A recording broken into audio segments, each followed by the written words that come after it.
हम सभी जानते हैं कि शेड्यूल या अनुसूची संविधान का वह हिस्सा है जो संविधान के सबसे अंत में पहली अनुसूची में उन राज्यों के नाम लिखे हैं, उसके बारे में वर्णन किया गया है कि राज्यों के संघ के तहत कौन कौन से राज्य शामिल हैं। जब जम्मू और कश्मीर सरकार की सहमति से भारत का राष्ट्रपति इसके संबंध में अधिसूचना जारी करेगा और यहीं से निकलता था जम्मू और कश्मीर का विशेष दर्जा। लेकिन अब हम सम्राट की प्रजा बने और सम्राट की सरकार ने कंपनी को हटाकर भारत का शासन अपने हाथ में लिया, यह मानते हुए कि कंपनी का शासन कुप्रबंधन था और उसके कारण भारत उनके हाथों से निकलते निकलते रह गया। इस ट्रायंगल का एक हिस्सा ऑफ कोर्स खुद J&K, जहां पर कि राजा महाराजा हरि सिंह का शासन है। बट कहा जाता है, कॉलिंस एंड लैपियर की किताब पढ़ेंगे, रामचंद्र गुहा की किताब पढ़ेंगे तो कहते हैं कि हरि सिंह ने पेट दर्द का बहाना किया, कहा कि मेरे पेट में दर्द है, आपसे नहीं मिलेंगे। कि भारत के संविधान के तहत तीन चीजें J&K पर लागू हैं। अब हम इस बात को जानते हैं कि भारत के संविधान का आर्टिकल 1 और आर्टिकल 370 जम्मू और कश्मीर पर स्वतः लागू है। इसका तात्पर्य क्या है? इसके लिए पहले जानना पड़ेगा कि भारत के संविधान का आर्टिकल 1 क्या है। भारत के संविधान का आर्टिकल 1 कहता है कि इंडिया अर्थात भारत राज्यों का संघ होगा।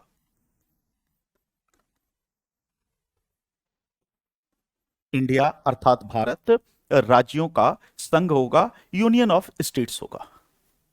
तो इसका मतलब यह है कि जिस देश को हम इंडिया कहते हैं या भारत कहते हैं वह अनेक राज्यों से मिलकर बनेगा। और आर्टिकल 1 की व्याख्या दी गई है पहली अनुसूची में या फर्स्ट शेड्यूल में।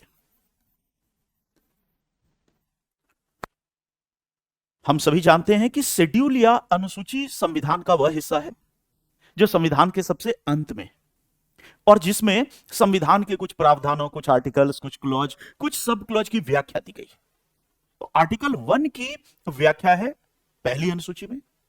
आर्टिकल 1 जब कहता है कि इंडिया अर्थात भारत राज्यों का संघ होगा, यूनियन ऑफ स्टेट्स होगा, तो पहली अनुसूची में उन राज्यों के नाम लिखे हैं, उसके बारे में वर्णन किया गया है कि राज्यों के संघ के तहत कौन कौन से राज्य शामिल हैं। भारत के राज्य क्षेत्र में कौन कौन से यूटीज या संघ शासित क्षेत्र शामिल हैं। और पहली अनुसूची में J&K का भी नाम था। क्यों? क्योंकि आर्टिकल 1 जम्मू और कश्मीर पर स्वतः लागू है। इसका मतलब यह वाला जो हिस्सा है कि आर्टिकल 1 जम्मू और कश्मीर पर स्वतः लागू होगा, यह इस बात की एक प्रकार से घोषणा करता है कि जम्मू और कश्मीर भारत का अभिन्न हिस्सा है। जम्मू और कश्मीर भारत में शामिल है और भारत संघ के अन्य राज्यों की भांति जम्मू और कश्मीर भी भारत संघ का एक राज्य है। वह स्वतंत्रता की घोषणा नहीं कर सकता। तो यह हिस्सा हमारे पक्ष में था और एक प्रकार से एक प्रकार से जम्मू और कश्मीर को भारत संघ का अभिन्न हिस्सा घोषित करता था। अब आते हैं इसका दूसरा हिस्सा कि आर्टिकल 370 भी स्वतः लागू होगा। इसका मतलब कि 370 स्वतः लागू होगा तो यह जम्मू और कश्मीर के हक में जाता था और इसके तहत उसे विशेष दर्जा था। तो अब हमने देखा कि दो आर्टिकल्स 1 और 370 स्वतः लागू हैं। अन्य आर्टिकल्स तभी लागू होंगे जब जम्मू और कश्मीर सरकार की सहमति से भारत का राष्ट्रपति इसके संबंध में अधिसूचना जारी करेगा और यहीं से निकलता था जम्मू और कश्मीर का विशेष दर्जा, जिसका परिणाम यह था कि जम्मू और कश्मीर को अपना अलग संविधान रखने का अधिकार था। क्यों? हमारा संविधान उस पर लागू नहीं है, केवल सीमित रूप में लागू है। तो फिर जम्मू और कश्मीर का शासन कैसे चलेगा? तो एक पृथक संविधान सभा बनाई गई, उसने J&K का अलग से संविधान लिखा और जम्मू और कश्मीर ज्यादातर उसी संविधान से चलता था। जम्मू और कश्मीर के संदर्भ में दोहरी नागरिकता थी। दोहरी नागरिकता का मतलब कि जम्मू और कश्मीर का प्रत्येक व्यक्ति जो जम्मू कश्मीर का नागरिक है वह भारत का भी नागरिक है, तो अन्य राज्यों के संदर्भ में दोहरी नागरिकता नहीं थी। जम्मू और कश्मीर पर भारत की संसद के द्वारा निर्मित ज्यादातर कानून लागू नहीं होते थे। केवल वही कानून लागू होंगे जिसको जम्मू और कश्मीर स्वीकार करेगा। पंचायती राज, स्थानीय सुशासन से संबंधित हमारे प्रावधान लागू नहीं थे। सूचना का अधिकार लागू नहीं था। शिक्षा का अधिकार अधिनियम लागू नहीं था। अस्पृश्यता से संबंधित आर्टिकल 17 और उससे संबंधित नियम लागू नहीं थे। तो पार्लियामेंट के बहुत सारे लॉज उस पर लागू नहीं थे। जम्मू और कश्मीर के संदर्भ में अवशिष्ट शक्तियां राज्य में निहित थी। अवशिष्ट शक्तियां वे शक्तियां हैं जिसका संघ सूची, राज्य सूची या समवर्ती सूची कहीं भी उल्लेख नहीं है। आर्टिकल 248 के तहत ऐसी शक्तियां भारत में संघ या केंद्र सरकार के पास हैं, राज्य के पास नहीं। लेकिन J&K के संदर्भ में अवशिष्ट शक्तियां राज्य के पास थी। अन्य राज्यों के संदर्भ में विशेष परिस्थिति में संसद राज्य सूची के विषय पर भी विधि निर्माण करने में सक्षम थी, लेकिन J&K के संदर्भ में संसद राज्य सूची के विषय पर कभी विधि निर्माण विशेष परिस्थिति में भी नहीं कर पाएगी। वित्तीय आपात की घोषणा जम्मू और कश्मीर पर लागू नहीं थी। युद्ध और बाह्य आक्रमण के कारण जब राष्ट्रीय आपात की घोषणा होगी तो वह जम्मू और कश्मीर पर लागू थी। आंतरिक विद्रोह, सशस्त्र विद्रोह वाली घोषणा लागू नहीं होगी। जम्मू और कश्मीर में अचल संपत्ति केवल वहां का स्थायी नागरिक खरीद सकता है, शेष भारत के लोग नहीं खरीद सकते। जम्मू और कश्मीर की विधानसभा के चुनाव में केवल जम्मू और कश्मीर का स्थायी नागरिक ही वोट देगा। अन्य व्यक्ति चाहे 10 साल 20 साल से रह रहे हैं, वोट नहीं देंगे।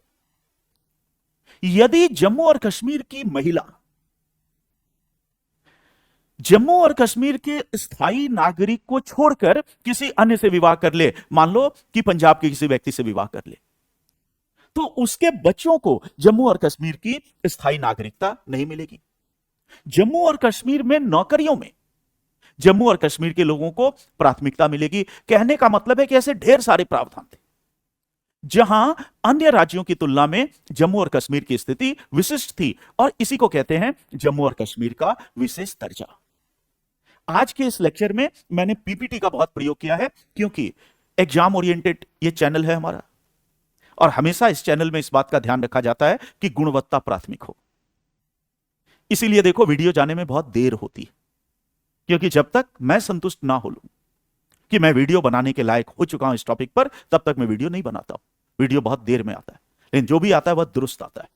तो वीडियोज में पीपीटी का प्रयोग किया है ताकि आपको एग्जाम में भी यह हेल्प करे। पीपीटी आप कहां से डाउनलोड करेंगे? तो मेरे टेलीग्राम चैनल पर, जिसका कि लिंक यहां पर दिया हुआ है, तो वहां से आप डाउनलोड कर सकते हैं। तो अब इससे संबंधित पीपीटी को हम लोग पढ़ेंगे। अभी तक जो चीजें हमने जानी उसको हम लोग एक पीपीटी के रूप में जानेंगे कि जम्मू और कश्मीर का विशेष दर्जा क्या है। जम्मू और कश्मीर समग्र विश्लेषण भाग 21 पार्ट 21 के तहत के अनुच्छेद 370 के तहत जम्मू और कश्मीर को भारत में विशेष दर्जा या स्पेशल स्टेटस प्राप्त था। भाग 21 का शीर्षक है अस्थायी, संक्रमणकालीन और विशेष उपबंध। आर्टिकल 370 जम्मू और कश्मीर को भारतीय संविधान के अंतर्गत विशेष दर्जा देता है। आर्टिकल 370 के अनुसार भारत के संविधान का आर्टिकल 1 और आर्टिकल 370, ये दो आर्टिकल स्वतः लागू होंगे। भारत के संविधान के अन्य प्रावधान जम्मू और कश्मीर पर तभी लागू होंगे जब भारत का राष्ट्रपति जम्मू और कश्मीर की सरकार की सहमति से इसकी अधिसूचना जारी करेगा। उसकी सहमति के बिना लागू नहीं होंगे। इसका व्यवहारिक परिणाम यह है कि यद्यपि जम्मू और कश्मीर भारत का अभिन्न अंग है, को था हर जगह करेंगे, टाइपिंग का एरर हो गया, अभिन्न अंग था, लेकिन भारत के संविधान के अनेक प्रावधान जम्मू और कश्मीर पर लागू नहीं थे, और इसे ही जम्मू कश्मीर का विशेष दर्जा कहते हैं। अब आते हैं कि विशेष दर्जे में क्या क्या शामिल है। विशेष दर्जे के तहत अनेक बातें शामिल थी। पहला, जम्मू और कश्मीर को अपना अलग संविधान रखने का अधिकार था। जम्मू और कश्मीर में दोहरी नागरिकता लागू थी। संविधान के अनेक प्रावधान जम्मू और कश्मीर पर लागू नहीं थे। भारतीय संसद के द्वारा निर्मित अधिकांश कानून जम्मू और कश्मीर पर लागू नहीं थे। जम्मू और कश्मीर की विधानसभा के चुनाव में केवल जम्मू और कश्मीर का नागरिक ही वोट दे सकता था। अचल संपत्ति मतलब घर, जमीन, जायदाद खरीदने का अधिकार केवल जम्मू और कश्मीर के लोगों को प्राप्त था, बाहरी नहीं खरीद सकते थे। सरकारी नौकरियों में जम्मू और कश्मीर के स्थायी नागरिकों को वरीयता दी जाती थी। राज्य सूची के विषय पर संसद कानून नहीं बना सकती थी। जम्मू और कश्मीर के संदर्भ में अवशिष्ट शक्तियां प्रांत में निहित थी, संघ में निहित नहीं थी। जम्मू और कश्मीर के राज्यपाल की नियुक्ति के लिए जम्मू और कश्मीर के मुख्यमंत्री से परामर्श लेना जरूरी था। मानना बाध्य नहीं था, लेकिन परामर्श लेना। अन्य राज्यों के लिए ऐसी कोई बाध्यता नहीं है। भारतीय दंड संहिता, याद करो इंडियन पिनल कोड, अब उसका नाम बदलकर भारतीय न्याय संहिता किया गया है। बट भारतीय दंड संहिता आईपीसी जम्मू और कश्मीर पर लागू नहीं थी। फिर जे&के में कैसे अपराध और दंड परिभाषित होगा? रणवीर दंड संहिता। रणवीर सिंह वहां के एक राजा हुए, तो उन्होंने जो दंड संहिता बनाई उसी से जे&के आज भी चलता था। अगर युद्ध या बाह्य आक्रमण के कारण राष्ट्रीय आपात की घोषणा होती है तो जम्मू और कश्मीर पर वह स्वतः लागू हो जाती है। लेकिन यदि सशस्त्र विद्रोह के आधार पर राष्ट्रीय आपात की घोषणा की जाती है तो वह जम्मू और कश्मीर सरकार की सहमति से ही लागू होगी। आर्टिकल 356 के अंतर्गत की गई राष्ट्रपति शासन की घोषणा वहां लागू होती थी। क्यों? क्योंकि इन चीजों को एक्सेप्ट कर लिया, जिसको एक्सेप्ट कर लिया वो लागू हो रही है। वित्तीय आपात की घोषणा जम्मू और कश्मीर पर लागू नहीं होगी। तो यहां तक हमने जान लिया कि जम्मू और कश्मीर का विशेष दर्जा क्या है। अब इसके अगले चरण में आते हैं कि जम्मू और कश्मीर को यह विशेष दर्जा क्यों प्राप्त है और भारत की संविधान सभा ने, याद रखना है कि आर्टिकल 370 को भारत की संविधान सभा ने बनाया था। हमारे संविधान निर्माताओं ने आर्टिकल 370 जैसा आर्टिकल क्यों बनाया, जो एक राज्य दो विधान, वन नेशन टू कॉन्स्टिट्यूशन की बात करता है। ऐसा आर्टिकल 370 क्यों बनाना पड़ा, थोड़ा उन परिस्थितियों पर आते हैं और प्रयास यह होगा कि थोड़ा सा ज्यादा बैकग्राउंड के साथ हम लोग जानें ताकि रियासतों की समस्याओं को भी हम थोड़ा बहुत समझ पाएं कि भारत में ये प्रॉब्लम ऑफ प्रिंसली स्टेट्स क्यों आया, अन्य देशों में क्यों नहीं, हमारे यहां क्यों आया। तो इसके लिए थोड़ा सा हमें अब भारत के इतिहास में जाना पड़ेगा, जिससे यह जानेंगे कि जे&के को विशेष दर्जा क्यों था। आपको इतिहास का यह तथ्य पता है कि सन 1600 ईस्वी में एक कंपनी की स्थापना होती है लंदन में, जिसका नाम था ईस्ट इंडिया कंपनी। यह एक ज्वाइंट स्टॉक होल्डिंग कंपनी थी। तो कुछ धनी लोगों ने मिलकर, पूर्व का मतलब भारत, चीन, और मुख्य टारगेट इंडिया था, से व्यापार करने के लिए कंपनी बनाई। उस कंपनी का नाम हुआ east India company. East India company को यदि भारत से व्यापार करना है तो भारत के राजा या शासक से परमिशन लेनी पड़ेगी। उस समय जहांगीर का शासन था, मुगल वंश चल रहा था। इस टाइम की बात है 1600 और उसके कुछ वर्षों के बाद की। जहांगीर के दरबार में आया, कंपनी ने परमिशन मांगा, परमिशन मिल गई। क्यों? क्योंकि कोई भी दूरदर्शी शासक ऐसी कंपनी को परमिशन दे देगा। क्यों? क्योंकि हमारे यहां का सामान खरीदेगा और यूरोप में जाकर बेचेगा, तो एक तरह से निर्यात होगा, रोजगार बढ़ेगा, हमारी आय बढ़ेगी। तो हर लिहाज से ठीक था, परमिशन मिल गया। जहांगीर के शासनकाल में, उसके बाद शाहजहां का शासन हुआ, शाहजहां के शासनकाल में फिर औरंगजेब का शासन हुआ। औरंगजेब के शासनकाल तक कंपनी केवल एक कंपनी की ही भूमिका में थी और वह सोच भी नहीं सकती थी कि वह भारत का शासक भी बन सकती है। एक केंद्रीकृत सत्ता से टक्कर लेना कंपनी के बूते की बात नहीं थी। लेकिन उसके बाद भारतीय इतिहास में मोड़ आता है और हम जानते हैं कि 1707 में औरंगजेब की मृत्यु हो जाती है। औरंगजेब की मृत्यु के बाद मुगल साम्राज्य बिखरने लगा, क्योंकि केंद्रीकृत शासन या सेंट्रल रूल कमजोर हुआ। परिणाम क्या देखते हैं कि अलग अलग जगहों पर सत्ता के अलग अलग केंद्र उभरे। तो बंगाल में नवाबों ने शासन स्थापित किया, अवध में नवाब का शासन हुआ, हैदराबाद में निजाम का शासन हुआ, हैदर अली और टीपू सुल्तान ने अपना शासन स्थापित किया, पंजाब में सिखों ने अपना राज्य स्थापित किया, मराठे दक्कन में शक्तिशाली होने लगे, राजपूतों ने राजपूताना या राजस्थान में अपनी रियासतें कायम कर ली, जाटों ने, रोहिला, कई सत्ता के छोटे छोटे केंद्र उभरे। और ये सत्ता के छोटे छोटे केंद्र आपस में प्रतिद्वंदिता या प्रतियोगिता करते थे, एक से दूसरे की नहीं बनती थी। ये एक ऐसी स्थिति पैदा होती है जब भारत में केंद्रीय सत्ता का अभाव है, विघटन का शिकार है और कंपनी इसका फायदा उठाती है। ईस्ट इंडिया कंपनी, उसके बाद की नीति आपको पता है कि एक एक करके कंपनी ने हराना शुरू किया। पलासी की लड़ाई में बंगाल के नवाब सिराजुद्दौला को हराया।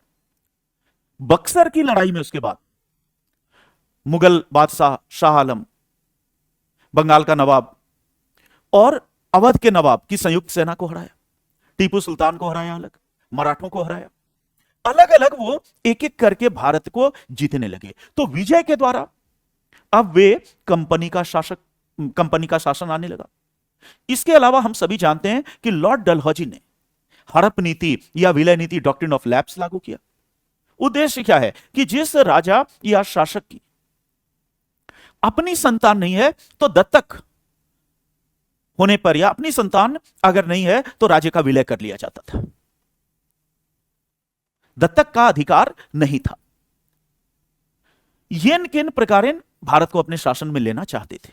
अब अगर यह ऐतिहासिक प्रक्रिया सुचारू रूप से चलती रहती और पूर्ण हो जाती तो शायद भारत में रियासतों की कोई समस्या आती ही नहीं। क्यों? क्योंकि पूरा भारत ब्रिटिश सत्ता के अधीन हो जाता, तो रियासत की समस्या ही नहीं होती। और जब रियासत की समस्या ही नहीं होती तो J&K की इस विशेष स्थिति को भी हम डिस्कस ना कर रहे होते। लेकिन ऐसा हुआ नहीं। इस ऐतिहासिक प्रक्रिया में एक व्यवधान आता है 1857 में। 1857 का महाविद्रोह, प्रथम स्वतंत्रता संघर्ष, सिपाही विद्रोह, म्यूटिनी, जो भी इसके नाम हो, 1857 का एक बड़ा महाविद्रोह हुआ। महाविद्रोह के बाद सरकार की नीति बदल गई, ब्रिटिश सरकार की नीति।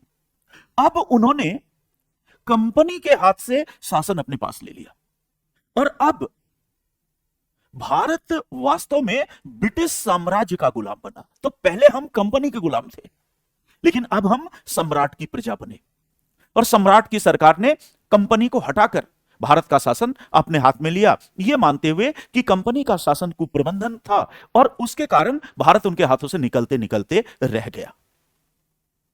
जब सम्राट की सरकार ने भारत का शासन अपने हाथों में ले लिया तो शासन में कुछ बदलाव किए गए, नीतियों में बदलाव हुआ, जिसमें एक बदलाव यह था कि रियासतों का विलय या विजय करने की नीति छोड़ दी जाएगी।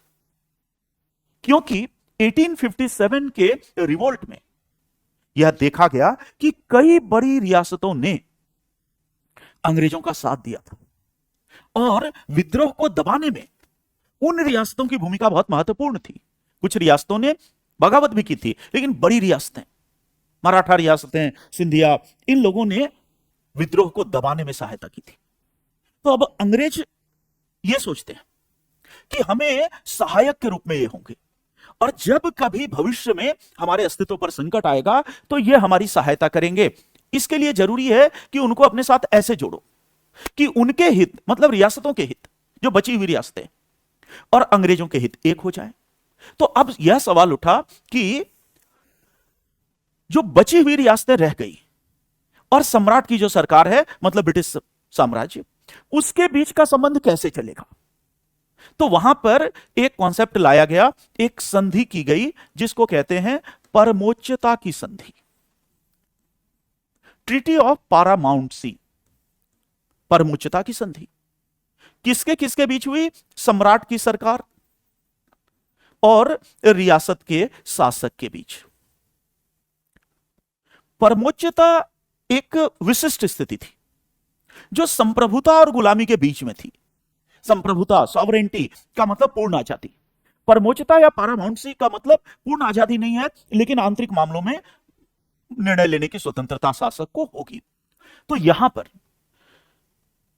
परमोच्चता की संधि के द्वारा यह निर्धारित हुआ कि सम्राट की सरकार के पास 3 चीजें रहेंगी: विदेश संबंध, प्रतिरक्षा और संचार। तो जो बड़े की इश्यूज थे वो सम्राट की सरकार ने अपने पास रखे। कोई भी रियासत का शासक विदेश संबंध नहीं बना सकता, वो सम्राट की सरकार तय करेगी। कोई भी रियासत का शासक, उसके डिफेंस पर सम्राट की सरकार का नियंत्रण होगा। और संचार, कम्युनिकेशन, डाक, तार, टेलीग्राफ, इन पर सम्राट की सरकार का नियंत्रण होगा।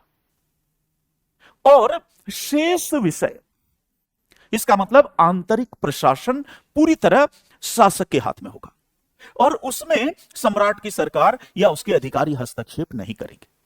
इसे कहते हैं परमोच्चता की संधि या ट्रीटी ऑफ पैरामाउंटसी, जो रियासत और सम्राट की सरकार के बीच के संबंध को डिफाइन करती थी, परिभाषित करती थी। यह अरेंजमेंट दोनों के लिए फायदेमंद था। सम्राट की सरकार को एक सहयोगी वर्ग मिल गया और रियासत के राजा को आंतरिक रूप में शासन करने की पूरी आजादी मिल गई। और उस समय राष्ट्रभक्ति, ऐसी चीजों का शायद थोड़ा अभाव रहा होगा। यह सिस्टम चलने लगा। यह सिस्टम पूरे राष्ट्रीय आंदोलन के दौरान चलता है। उसके बाद हम जानते हैं कि धीरे धीरे आजादी की लड़ाई आगे बढ़ी। अंत में द्वितीय विश्व युद्ध के बाद अंग्रेज ये मन बना बैठे, तमाम चीजों को देखते हुए, कि अब भारत को सत्ता का हस्तांतरण कर देना है, आजादी दे देनी। उसी उद्देश्य से माउंटबेटन को भारत का नया वायसराय बनाकर भेजा गया। माउंटबेटन ने अपनी योजना प्रस्तुत की, जिस योजना को अंत में ब्रिटिश पार्लियामेंट ने स्वीकार किया और भारत स्वतंत्रता अधिनियम के रूप में पारित किया। तो अब ये जो माउंटबेटन योजना है, इसके द्वारा भारत का विभाजन किया गया दो देशों में। तत्कालीन परिस्थितियों, जिन्ना लीग की गतिविधियों को देखते हुए और सांप्रदायिकता को देखते हुए, तो भारत बना और पाकिस्तान बना। और इसके केंद्र में कहीं ना कहीं रिलीजन था। हिंदू बहुमत वाले क्षेत्र भारत के साथ रहे, मुस्लिम बहुमत वाले क्षेत्र मिलकर पाकिस्तान बने। कुछ जगह पर जनमत संग्रह हुआ। तो भारत को दो हिस्सों में बांट दिया गया, भारत और पाकिस्तान। अब सवाल उठा कि रियासतों का क्या होगा, क्योंकि उस समय तक जब परमोच्चता की संधि हुई थी, तो भारत के संदर्भ में दो कॉन्सेप्ट्स विकसित हो गए थे। एक को कहते थे ब्रिटिश इंडिया, इसका मतलब ब्रिटिश भारत, और दूसरे को कहते थे नेटिव इंडिया या देसी भारत। यह परमोच्चता की संधि की देन था। ब्रिटिश इंडिया का मतलब वो क्षेत्र जो अंग्रेजों ने जीता था और जिस पर उनका पूरा का पूरा नियंत्रण था, और हर प्रकार के नियम, कायदे, कानून वहां लागू होते थे जहां राजा महाराजा नहीं थे। ब्रिटिश भारत यह लगभग भारत का 2/3 हुआ करता था। और नेटिव इंडिया का मतलब वो हिस्सा जिसको अंग्रेज जीत नहीं पाए या विलय नहीं कर पाए, जो राजाओं के नियंत्रण में था और जिनके साथ परमोच्चता की संधि थी। उसे हम देशी भारत या नेटिव इंडिया कहते थे। और नेटिव इंडिया भारत का लगभग 1/3 हिस्सा था। जब माउंटबेटन इस देश में आए वायसराय बनकर, तो यह जो 1/3 नेटिव इंडिया है, इसमें 565 रियासतें या रजवाड़े हुआ करते थे। आप कानूनी तौर पर देखो कि जो ब्रिटिश इंडिया है वो अंग्रेज का है, तो उसको लेकर वो भारत और पाकिस्तान बना सकता है। लेकिन ये जो नेटिव इंडिया है और बड़ा हिस्सा है, 1/3 है, 565 रियासतें हैं। इन 565 रियासतों में अंग्रेज के पास केवल 3 चीजें हैं। यहां रियासतों की ओर से यह मुद्दा उठाया गया कि जैसे ही सम्राट की सरकार भारत छोड़कर चली जाएगी, वैसे ही परमोच्चता की संधि रद्द हो जाएगी। और परमोच्चता की संधि रद्द होते ही ये 3 चीजें भी फिर रियासत को वापस मिल जाएगी, रियासतें आजाद हो जाएंगी। यह रियासतों का तर्क था जो कॉनरेड कॉरफील्ड ने ब्रिटिश अधिकारियों के समक्ष रखा था, जिसे स्वीकार नहीं किया गया, लेकिन तर्क अपनी जगह ठीक था।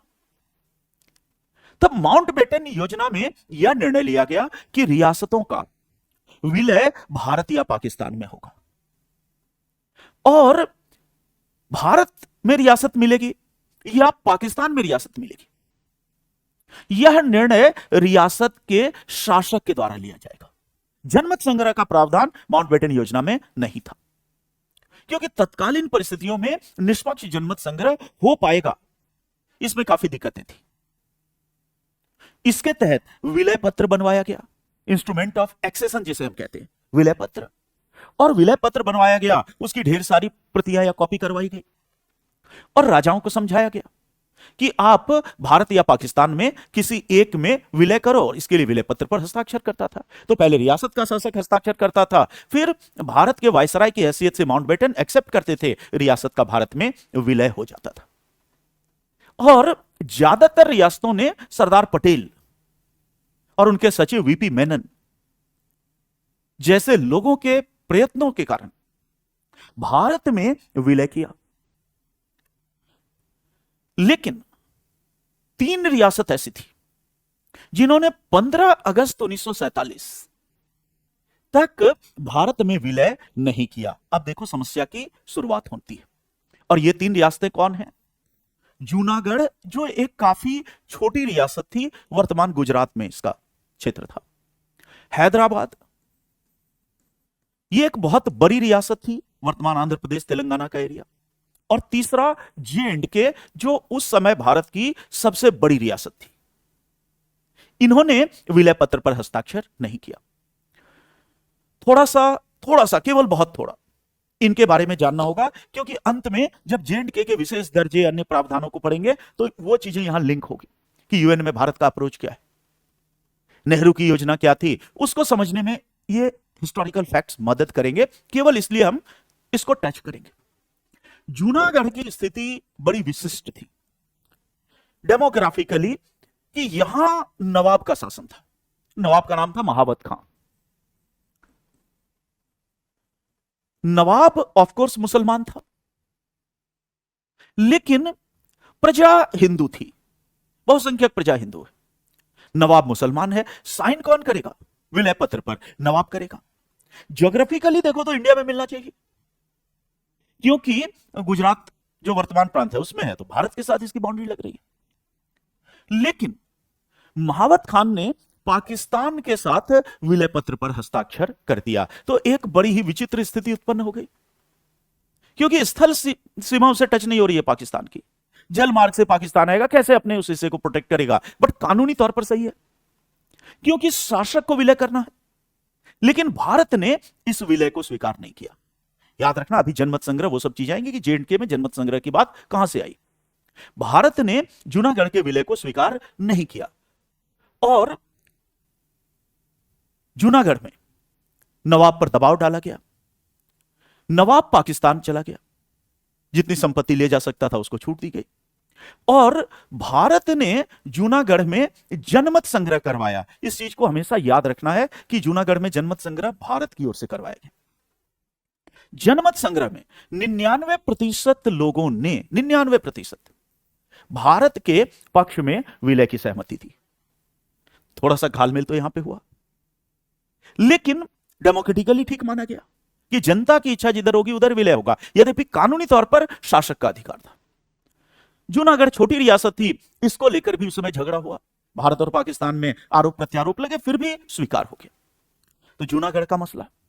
हैदराबाद की स्थिति थोड़ी सी अलग थी, क्योंकि हैदराबाद पूरी तरह भारत के बीच में स्थित रियासत थी।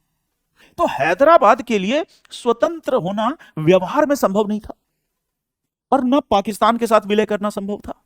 अगर हैदराबाद पाकिस्तान के साथ विलय कर ले तो पाकिस्तान अपने उस हिस्से तक कैसे पहुंचेगा, क्योंकि चारों ओर भारत है, वायु मार्ग भी भारत का है, तो बिना भारत की अनुमति से आ नहीं पाएगा, संभव नहीं था। निजाम स्वतंत्र देश बनना चाहता था, वो भी व्यवहार में संभव नहीं था कि चारों ओर भारत, उसके बीच एक स्वतंत्र देश कैसे हो सकता है। और अगर वो स्वतंत्र देश है तो वो जाएगा कैसे किसी अन्य देश में, उसका हवाई जहाज कहां से उड़ेगा। हैदराबाद में भी तमाम प्रयत्नों के बाद और सरदार पटेल की योजना के बाद ऑपरेशन पोलो के नाम से एक ऑपरेशन लॉन्च किया गया। भारत की सेना गई और निजाम को सरेंडर करवाया। हैदराबाद का भी भारत में विलय संपन्न हो गया। अब आते हैं जिस रियासत को हम डिस्कस करने वाले हैं, J&K, कि J&K की स्थिति क्या थी। अब थोड़ा सा समझो कि हैदराबाद एक समस्या नहीं बन पाया क्योंकि उसकी भौगोलिक स्थिति उसके अनुकूल नहीं थी स्वतंत्र देश। जूनागढ़ नहीं बन पाया क्योंकि संभावना नहीं थी। बट अब आते हैं कि J&K की तत्कालीन स्थिति पर यदि हम विचार करें तो J&K कई मामलों में विशिष्ट स्थिति रखता था, और उस समय J&K में एक त्रिकोण या एक ट्रायंगल काम कर रहा था। जिसके 3 मुख्य कंसर्न थे। इस ट्रायंगल का एक हिस्सा ऑफ कोर्स खुद J&K, जहां पर कि राजा या महाराजा हरि सिंह का शासन है। तो एक हिस्सा J&K रियासत महाराजा हरि सिंह है, जो इस पूरे घटनाक्रम में मुख्य एक्टर है। दूसरा भारत, जहां नेहरू जी हैं प्राइम मिनिस्टर, जिसका कंसर्न इस पूरे मुद्दे से है। और तीसरा पाकिस्तान, जहां पर मोहम्मद अली जिन्ना के हाथों में सत्ता की बागडोर है। अब आते हैं कि इन 3 और ये जो त्रिकोण है, इसकी क्या राय थी इस पूरे मसले पर। सबसे पहले पाकिस्तान की यदि बात करें तो पाकिस्तान और जिन्ना यह सोचते थे कि जम्मू और कश्मीर स्वाभाविक तौर पर पाकिस्तान में मिलेगा। क्यों? तो उनकी सोच का आधार बहुत स्पष्ट था। माउंटबेटन योजना के तहत जो भारत का विभाजन हुआ था, इसमें कोई दो राय नहीं है कि वह धर्म के, रिलीजन के आधार पर हुआ था, जिसके तहत हिंदू बहुल प्रांतों को मिलाकर आपने भारत बनाया, मुस्लिम बहुल प्रांतों को मिलाकर आपने पाकिस्तान बनाया, पंजाब और बंगाल का विभाजन किया गया। क्यों किया गया? क्योंकि पंजाब के पश्चिमी हिस्से में मुसलमानों का बहुमत था और पूर्वी हिस्से में हिंदू और सिख थे। और बंगाल का विभाजन इसलिए किया गया कि पूर्वी हिस्से में मुसलमानों का बहुमत था और पश्चिमी हिस्से में हिंदुओं का बहुमत था। तो इसीलिए जो मुस्लिम बहुमत वाला क्षेत्र था वो पाकिस्तान में गया, तो पश्चिमी पंजाब पाकिस्तान में गया और पूर्वी बंगाल भी पाकिस्तान में गया, जो आज का बांग्लादेश है। इसमें कोई दो राय नहीं है। ये सारे अरेंजमेंट के केंद्र में क्या है? रिलीजन। अगर सारे अरेंजमेंट के केंद्र में रिलीजन है, तो अब उस लिहाज से J&K की बात करें। J&K एक ऐसी रियासत थी जिसमें 3/4 मतलब 75% से अधिक जनसंख्या मुसलमान थी। तो जिन्ना के पास सोचने का पर्याप्त आधार था कि जिन नियमों के तहत, जिस मांग के तहत, जिस सोच के तहत और जिस व्यवस्था के तहत भारत का विभाजन किया गया है, तो जम्मू और कश्मीर को स्वाभाविक तौर पर पाकिस्तान का हिस्सा होना चाहिए। सोच अपनी जगह, मतलब बहुत इलॉजिकल या अतार्किक भी नहीं है। व्यवहार में भी पाकिस्तान की जो प्रमुख नदियां हैं, सिंधु या पंचनद जिसको कहते हैं, उसका इंडस रिवर वाटर का पूरा सिस्टम, झेलम, चनाब, रावी, व्यास, तो ये सब की ओरिजिन हिमालय में है। और वो जो हिमालय का क्षेत्र है वो बेसिकली J&K में है। जलापूर्ति के लिए जरूरी है, सर्वाइवल के लिए जरूरी है। तो ऐसी स्थिति में पाकिस्तान या जिन्ना मानते थे कि J&K उनका ही होगा। और अंग्रेज भी, देखो उस समय कहने, माउंटबेटन भी इस मत से सहमत थे। क्यों? क्योंकि निष्पक्ष हिसाब से आप सोचिए तो बात कुछ बहुत इलॉजिकल नहीं। अगर निष्पक्ष से उसके आत्मा को समझो तो यह पाकिस्तान की सोच थी कि हमारे साथ आएगा। अब आते हैं भारत। नेहरू जी क्या सोच रहे थे? नेहरू के बारे में कहा जाता है कि नेहरू मूलतः एक कश्मीरी पंडित थे। उनके पूर्वज कश्मीरी थे, कश्मीर से भावनात्मक लगाव था। भारत का अप्रोच यदि देखें तो भारत ने कभी भी कांग्रेस और भारत ने कभी भी रिलीजन के आधार पर विभाजन को ऑफिशियली स्वीकार नहीं किया। और हम आजाद होने के बाद डिक्लेयर्ड तौर पर सेकुलर बने। एक सेकुलर देश में सभी धर्मों के लोग, सारे रिलीजन्स के लोग रहते हैं। तो यहां पर अन्य राज्यों में भी बड़ी संख्या में मुसलमान थे और हमने किसी को नहीं कहा कि भागो, जिसको यहां रहना है वो रहो। आज भी बड़ी संख्या में मुसलमान हैं क्योंकि हम एक हिंदू राष्ट्र नहीं थे, हम सेकुलर थे। तो हम सेकुलर हैं, हम रिलीजन के तत्व को राजनीति में, शासन में मान्यता नहीं देते हैं और इसलिए हम यह मानकर चलते थे कि रिलीजन आदि का मसला यहां नहीं है, J&K हमारी ओर होना चाहिए। नेहरू की सोच के पीछे एक और कारण था कि शासक हिंदू है और माउंटबेटन योजना में हस्ताक्षर करने का अधिकार विलय पत्र पर शासक के पास है। तो हरि सिंह की सिंपैथी इंडिया के पास होगी, ऐसी भारत की सोच थी कि विलय तो अंत में हमारे साथ ही करेगा। इसके अलावा नेहरू के पास एक और आधार था और वो था, अब यहां पर एक नई पर्सनालिटी देखो आती है, शेख अब्दुल्ला, जिसने बाद में इस पूरे मामले में बहुत महत्वपूर्ण भूमिका निभाई। शेख अब्दुल्ला। ये शेख अब्दुल्ला कौन थे? तो अब्दुल्ला डायनेस्टी अभी भी J&K में चला आ रहा है। शेख अब्दुल्ला, फिर उसके बेटे हुए कौन, जो फारूक अब्दुल्ला, फिर उमर अब्दुल्ला। शेख अब्दुल्ला जे.एंड.के थे और जे.एंड.के काफी लोकप्रिय नेता थे, पॉपुलर थे। और उनकी जो पॉपुलैरिटी थी वो अक्रॉस द रिलीजन थी, हिंदू, मुस्लिम, सिख, जैन, बौद्ध सभी के बीच वो पॉपुलर थे। शेख की विशेषता यह थी कि शेख मुख्यतः साम्यवादी विचारधारा के समर्थक थे। और साम्यवाद, एक पढ़े लिखे व्यक्ति थे, साम्यवाद धर्म को अफीम मानता है, क्योंकि कार्ल मार्क्स ने कहा है धर्म जनता की अफीम है। तो यह कभी भी रिलीजन के फैक्टर से सहमत नहीं था शेख अब्दुल्ला, और इसलिए शेख अब्दुल्ला पाकिस्तान के और जिन्ना के कट्टर विरोधी थे कि रिलीजन के आधार पर भारत को नहीं बांटा जाएगा। साम्यवादी थे शेख। शेख राजतंत्र के भी विरोधी थे, पढ़े लिखे व्यक्ति थे और डेमोक्रेटाइजेशन चाहते थे जे.एंड.के में।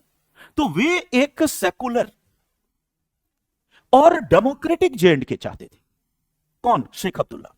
तो एक ऐसा जम्मू और कश्मीर जो सभी धर्मों के सौहार्द पर आधारित हो और जिसमें राजा का शासन ना हो, राजा शक्ति संपन्न ना हो, बल्कि उसकी जगह लोकतांत्रिक आधार पर चुनी गई सरकार का शासन हो। शेख इसके लिए आंदोलन भी कर रहे थे और उनके विचारों को पॉपुलैरिटी भी थी उस समय जे.एंड.के में। ऑफ कोर्स शेख की विचारधारा नेहरू की विचारधारा से काफी ज्यादा मिलती थी, क्योंकि नेहरू की सोच भी कहीं ना कहीं समाजवादी थी। रियासतों को, राजाओं को, रजवाड़ों को वो भी पसंद नहीं करते थे, वो भी लोकतांत्रिक भारत चाहते थे, वो भी सेकुलर इंडिया चाहते थे। तो दोनों दोस्त थे, आइडियोलॉजिकली मिलते थे। और नेहरू को भरोसा था कि शेख की सहायता से हम जनमत को भी अपने पक्ष में कर लेंगे। कहां पर? जे.एंड.के में। तो अब देखो, दो त्रिकोण का पहला कोण पाकिस्तान है, जो सोचता है कि जे.एंड.के हमारा होगा। पार्टीशन तो रिलीजन के आधार पर हुआ। त्रिकोण का दूसरा कोण भारत है, जो सोचता है कि जे.एंड.के हमारा होगा क्योंकि शासक भी हिंदू है, प्लस हमारे साथ जनता को साथ लेने के लिए शेख है। अब आते हैं कि यह तीसरा त्रिकोण, जम्मू और कश्मीर रियासत के शासक महाराजा हरि सिंह। तो हिज हाइनेस हरि सिंह, महाराजा हरि सिंह क्या सोच रहे हैं? हरि सिंह की सोच इन दोनों कोणों से अलग थी, और हरि सिंह चाहते थे कि जम्मू और कश्मीर एक स्वतंत्र देश बने, न भारत में विलय करें न पाकिस्तान में विलय करें। अब सवाल उठता है कि हरि सिंह ऐसा क्यों सोचते थे? उनके ऐसा सोचने के पीछे ठोस कारण थे, और कोई भी महत्वाकांक्षी शासक उन परिस्थितियों में शायद वही निर्णय लेता या वही सोच रखता जो सर महाराजा हरि सिंह की सोच थी। इसका मतलब जम्मू और कश्मीर अन्य रियासतों की तरह नहीं थी, इसकी स्थिति कई मामलों में विशिष्ट थी, जो किसी भी शासक को यह प्रेरणा देती कि वह स्वतंत्र होने का प्रयास करे। क्या कारण है? तो पहला देखो कि महाराजा हरि सिंह यह देख रहे हैं तत्कालीन परिस्थितियां। तो तत्कालीन परिस्थिति क्या है? एक बड़ा हिस्सा भारतीय उपमहाद्वीप का आजाद हो रहा है, सत्ता का हस्तांतरण हो रहा है, और सत्ता के इस हस्तांतरण में दो देश बन रहे हैं, भारत और पाकिस्तान। तो अगर दो देश और अंग्रेज जल्दी से जल्दी यह सारा काम करके जाना चाहता है, तो ऐसी स्थिति में एक महत्वाकांक्षी शासक सोचेगा कि अगर दो देश बनते हैं तो तीन देश क्यों ना बने, जे.एंड.के भी एक इंडिपेंडेंट स्टेट क्यों ना बने। तो पहला कारण हम कह सकते हैं कि तत्कालीन परिस्थितियों ने उनको प्रेरित किया। दूसरी बात यदि करें कि यह सोच तो अन्य रियासतों में भी हो सकती थी, बट अन्य रियासतों और जम्मू और कश्मीर की ज्योग्राफी, उसकी भौगोलिक स्थिति, खासकर उसके लोकेशन में बहुत ज्यादा अंतर था। हैदराबाद भारत के बीच में था, बट अगर जे.एंड.के के भूगोल और खासकर उसकी अवस्थिति, उसके लोकेशन की बात करें, तो जे.एंड.के भारत के बीच में नहीं है। जे.एंड.के एक सीमावर्ती बॉर्डर स्टेट है, और उस समय यदि हम जे.एंड.के की बाउंड्री की बात करें तो जे.एंड.के की बाउंड्री ऑफ कोर्स भारत से तो मिल ही रही थी, रियासत की बात करें, और वो समग्र रियासत। इसके अलावा पाकिस्तान से भी इसकी बाउंड्री मिल रही है। अफगानिस्तान से भी इसका एक हिस्सा टच हो रहा था। आज भी देखो पाक अधिकृत कश्मीर के थ्रू वो टच होता है, और इसकी बाउंड्री चाइना से भी टच हो रही है, लद्दाख के माध्यम से। तो एक स्वतंत्र देश बनने की भौगोलिक संभावना मौजूद है। हरि सिंह इसको देख रहे हैं। तो दूसरा कारण हरि सिंह के लिए क्या था? जेएंडके का भूगोल और अवस्थिति जो उनको मोटिवेट कर रहा है कि थोड़ा सा डटे, परिस्थिति अफरा तफरी की है, तो अपना स्वतंत्र देश स्थापित कर सकते। तीसरी बात आओ कि उस समय जम्मू कश्मीर की अर्थव्यवस्था, इकोनॉमी, जम्मू कश्मीर की अर्थव्यवस्था काफी उन्नत थी। कारण कि जेएंडके टूरिज्म के लिहाज से, जेएंडके में केसर का उत्पादन होता था, जेएंडके तमाम रिसोर्सेज से भरा पड़ा था, इकोनॉमी बहुत अच्छी थी। और याद करो, ये आज से ही नहीं, फिरदौस ने लिखा था कि घर फिरदौस बर रोए जमी अस्त, हमी अस्तो हमी अस्तो हमी अस्तो। ऐ फिरदौस, अगर इस धरती पर कहीं जन्नत है, कहीं स्वर्ग है, तो वह यही है, यही है, यही है।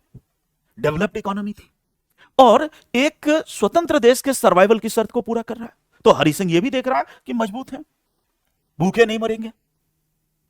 चौथी बात यदि करें तो जेएंडके रियासत के पास अपनी एक बड़ी सेना थी। एक स्वतंत्र देश होने की यह भी एक शर्त है कि आप सैनिक तौर पर मजबूती से मुकाबला कर पाएंगे कि नहीं। तो हरि सिंह को उम्मीद थी कि अगर ऐसी परिस्थिति आई तो हम मुकाबला भी कर लेंगे। सेना जम्मू और कश्मीर की, यह भी उसकी एक मजबूत, उसका एक आधार था जिसके कारण वो स्वतंत्रता का दावा करते। और पांचवा कि हरि सिंह ये देख रहे हैं कि अगर वे स्वतंत्र ना रहे तो उनके पास क्या विकल्प है? उनके पास दो विकल्प है, या तो भारत में विलय करें या फिर पाकिस्तान में विलय करें। और हरि सिंह के लिहाज से, अगर आप हरि सिंह के लिहाज से केवल सोचें, अपने को हरि सिंह की जगह रखें, तो यह एक प्रकार से कुआं में गिरना या खाई में गिरना है। कैसे भाई? तो भारत में सत्ता की कमान नेहरू के हाथ में आ रही है। नेहरू की सोच समाजवादी है, लोकतांत्रिक है, पंथ निरपेक्ष है। नेहरू राजा रजवाड़ा को ज्यादा पसंद नहीं करते हैं। तो एक लोकतांत्रिक भारत में हरि सिंह की के विशेषाधिकार धीरे धीरे खत्म होंगे। और आज जैसे हम देखते हैं कि रजवाड़ों का कोई नाम भी नहीं जानता है। तो वही हालत हरि सिंह परिकल्पना कर रहे थे कि एक डेमोक्रेटिक इंडिया में उनका कोई शासक के रूप में अस्तित्व फ्यूचर में नहीं बचेगा। भारत के साथ यह खतरा है। अब आते हैं पाकिस्तान। पाकिस्तान में समस्या है कि राजा हिंदू है और एक इस्लामी राष्ट्र में विलय कैसे करें? तो भारत का लोकतंत्रीकरण और पाकिस्तान का इस्लामीकरण, डेमोक्रेटाइजेशन और इस्लामाइजेशन, हरि सिंह को दोनों नामंजूर थे। तो फिर विकल्प क्या बचता है? स्वतंत्र रहना। तो अब देखो, 5 बड़े ठोस कारण थे जिसके कारण राजा हरि सिंह, जो इस त्रिकोण का एक तीसरा कोण है, वो स्वतंत्र रहने की बात कर रहा है। तो अब फिर से इस ट्रायंगल पर आओ कि जेएंडके के ट्रायंगल में यह सोचता है कि पाकिस्तान में विलय होगा, अपने कारण है। यह ट्रायंगल इंडिया सोचता है कि जेएंडके का भारत में विलय होगा। और यह जो ट्रायंगल है हरि सिंह जेएंडके, यह चाहता है कि भारत और पाकिस्तान में विलय करने की बजाय एक स्वतंत्र देश रहे। अब इन्हीं बातों में, इसी उहापोह में 15 अगस्त 1947 का दिन निकल गया, जो आजादी का दिन था। माउंटबेटन का यह प्रयास था कि 15 अगस्त 1947 से पहले सारी रियासतें कोई ना कोई निर्णय ले ले कि वे भारत में मिलेंगे या पाकिस्तान में। तो इस उद्देश्य से एक बार माउंटबेटन हरि सिंह से मिलने भी गए थे, वायसराय थे, और यह समझाने के लिए कि आप विलय कर लो। दबाव डालने नहीं गए थे, आप भारत में करो चाहे पाकिस्तान में, बट विलय कर लो। बट कहा जाता है, कॉलिंस एंड लैपियर की किताब पढ़ेंगे, रामचंद्र गुहा की किताब पढ़ेंगे, तो कहते हैं कि हरि सिंह ने पेट दर्द का बहाना किया, कहा कि मेरे पेट में दर्द है, आपसे नहीं मिलेंगे, पेट दर्द बहुत महंगा पड़ा। तो कहने का मतलब 15 अगस्त 1947 तक जम्मू और कश्मीर की रियासत ने न तो भारत के साथ विलय पत्र पर हस्ताक्षर किया और न पाकिस्तान। तो अब भारत भी वॉच कर रहा है, पाकिस्तान भी वॉच कर रहा है, जेएंडके भी वॉच कर रहा है कि आगे क्या होता है। अब इसी मोड़ पर आकर पाकिस्तान में मोहम्मद अली जिन्ना के मन में धीरे धीरे यह सोच आने लगी कि कहीं ऐसा तो नहीं है कि जे एंड के, जिस पर हमारा स्वाभाविक अधिकार, अपना एकदम स्वाभाविक नेचुरल उस पर राइट मानते थे कि हमारा स्वाभाविक रूप में अंग बनना चाहिए क्योंकि मुस्लिम बहुल क्षेत्र है, ऐसा तो नहीं कि हमारे हाथ से निकल जाएगा। तो ऐसी स्थिति में मोहम्मद अली जिन्ना ने और अपने कुछ गिने चुने सेना के टॉप लेवल के अधिकारियों के साथ मिलकर, जिसमें अकबर खान और इस तरह के लोग थे, एक योजना बनाई। योजना क्या बनाई गई? तो पाकिस्तान का सीमांत प्रांत, जो बॉर्डर वाला एरिया था, जो अफगानिस्तान से मिलता है, तो वो जो क्षेत्र है उसको कबायली क्षेत्र या कबीलों का क्षेत्र कहते हैं, और वो बड़ा ही खतरनाक या खूंखार क्षेत्र माना जाता है। वो जो पूरा एरिया है अफगानिस्तान और पाकिस्तान का बीच का बॉर्डर एरिया, जिसको कबायली क्षेत्र कहते हैं, भारतीय इतिहास में या विश्व के इतिहास में, राजनीति में उसको कहा जाता है ग्रेवयार्ड ऑफ एम्पायर्स, साम्राज्यों का कब्रिस्तान। साम्राज्यों का कब्रिस्तान की वहां के लोग इतने लड़ाके हैं, इतने बर्बर हैं कि आज से ही नहीं, प्रारंभ से ही बड़े बड़े साम्राज्यों को उन्हीं ने नष्ट किया। अब याद करो कि चाहे महमूद गजनवी हो, चाहे बाबर हो, जो भी है सब उधर से ही आते थे, वही वाला एरिया था कारण। और इसी तरह उधर चाहे फारस का साम्राज्य हो, सबको उन्हीं लोगों ने ध्वस्त किया। ग्रेवयार्ड ऑफ एम्पायर्स कहते हैं। और आधुनिक युग में देखिए तालिबान के डोमिनेंस का भी वही एरिया है, और लगभग 2 दशक तक अमेरिका और नाटो की फौजें अफगानिस्तान में डटी रही, फिर भी तालिबान का खात्मा नहीं कर पाया। और स्थिति यह हो गई कि अमेरिका ने जैसे ही, नाटो की फौजों ने जैसे ही तालिबान से वापसी, जैसे ही अफगानिस्तान से वापसी की, 10 दिन के भीतर तालिबान ने वहां की सरकार का तख्ता पलट दिया, शासन आज तालिबान के हाथ में। तो लोग बड़े लड़ाके हैं, कबायली क्षेत्र है, कारण उसका भूगोल है, हर चीज के लिए संघर्ष करना पड़ता है। तो अब जिन्ना ने योजना बनाई कि इन कबायली लोगों को पकड़ा और कहा कि कबायली लोगों के पास जिन्ना के लोग गए, अपने सेना के अधिकारियों को यह जिम्मेदारी दी कि अब कबायली लोगों को 2 प्रलोभन दिया गया। एक तो लूट, और यह क्षेत्र बर्बर क्षेत्र था, तो कहा गया कि भाई जे की एक समृद्ध रियासत है, उस पर आपको हमला करना है और भरपूर लूट में माल मिलेगा। और उस समय लूट का मतलब धन संपत्ति, महिला, सब कुछ होती थी। और दूसरा कि जिहाद, यह भी कहा गया कि आपके मुस्लिम भाई बड़ी संख्या में हिंदू शासन के अधीन है, जिहाद करना है और दारुल हर्ब को दारुल इस्लाम में कन्वर्ट करना है, नॉन इस्लामिक लैंड को इस्लामिक लैंड बनाना है। पाकिस्तानी सेना के द्वारा उपलब्ध कराए गए ट्रकों, हथियारों को लेकर यह कबायली चल पड़े। अब जिन्ना की योजना क्या थी कि यह कबायली लुटेरे जाएंगे, उसका सपोर्ट पाकिस्तान की सेना करेगी। महाराजा हरि सिंह की सेना में भी बड़ी संख्या में मुसलमान थे, उनको भी जिहाद के नाम पर तोड़ा जाएगा। जनता में भी बड़ी संख्या में मुसलमान हैं, और कुल मिलाकर विद्रोह भड़काया जाएगा, अफरा तफरी का माहौल होगा, और उसी स्थिति में रियासत पर कब्जा कर लिया जाएगा। तब इस सोच के साथ एक अभियान शुरू होता है, और 20 अक्टूबर को कबायली लोग ट्रकों में भरकर जे&के की ओर बढ़ते। उसके बाद की घटनाएं देखो, अखबारी महत्व के लिए, चटखारेदार चीजों के लिए, लेकिन गंभीर विश्लेषण का विषय नहीं है। तो उसके बाद की घटनाओं को केवल शॉर्ट में जानो, क्योंकि वो एग्जाम में लिखने के लिए नहीं होता है, अब वो अखबारों में और चाय पर चर्चा के लिए होता है कि उसके बाद कैसे वो आए, महुरा के जो बिजली घर था उसको कैसे नष्ट कर दिया, महाराजा के यहां जश्न चल रहा था, एकाएक अंधेरा छा गया, कॉलिंस एंड लैपियर कहते हैं। तो वो सब चीजें केवल अखबारी महत्व की। और कैसे फिर उरी में क्या हुआ, बारामूला में क्या लूटपाट, बस इतना समझिए कि लूटपाट, बलात्कार, दंगे करते हुए वे कबायली लोग बढ़ने लगे। और चूंकि लूटपाट, दंगे, बलात्कार करते हुए चल, तो इसलिए उनकी स्पीड बहुत कम थी। एक शहर पे आए तो अब वहां पर 2-4 दिन वो लूटपाट में लगेंगे। अब जिन्ना चाहते थे जल्दी हो, क्योंकि देर होने से काम बिगड़ सकता है, बट वो कबायली है, वो किसी की सुनने वाले नहीं, तो धीरे धीरे आगे बढ़ रहे हैं। अब इस पूरे घटनाक्रम को हरि सिंह भी देख रहे, योजना समझ में आ रही है कि अब तो हम खत्म। भारत भी इस पूरे घटनाक्रम को देख रहा है कि पाकिस्तान हथियाना चाहता है। तो ऐसी स्थिति में धीरे धीरे कबायली बढ़ने लगी। स्थिति यह आई कि बढ़ते बढ़ते वे अब श्रीनगर, जो राजधानी हुआ करती थी राजा की, श्रीनगर के बाहरी क्षेत्रों तक आ गए। अब हरि सिंह के पास निर्णय लेने का वक्त था, भारत के लिए भी अब निर्णय लेने का वक्त आ चुका था। हरि सिंह जो राजा थे उनकी दो राजधानियां थी। ग्रीष्मकालीन राजधानी श्रीनगर हुआ करती थी, हाइट पे था, मतलब वहां ज्यादा ठंड थी। और शीतकालीन राजधानी जम्मू रखते थे। जम्मू हिंदू बहुल क्षेत्र है और कश्मीर घाटी मुस्लिम बहुल। तो राजा ने अपने को ज्यादा अब सिक्योर फील किया कहां पर? जम्मू। जम्मू की ओर राजा चला अपने तमाम काफिले के साथ। तो राजा आ गए जम्मू वाले अपने महल में, और जम्मू वाले महल में आकर अब भारत से बातचीत शुरू हुई। भारत को मैसेज भेजा गया कि सहायता करो, क्योंकि उसकी सहायता के बिना राजा खत्म, राजा की रियासत भी खत्म। भारत भी चाहता था कि वह सहायता करे, लेकिन यहां पर देखो माउंटबेटन ने एक शर्त रखी जो सही थी। उन्होंने कहा कि हम कैसे एक ऐसे क्षेत्र के मामले में हस्तक्षेप कर सकते जो भारत का हिस्सा नहीं है, क्योंकि ऑफिशियली रियासत ने भारत के साथ विलय नहीं किया था।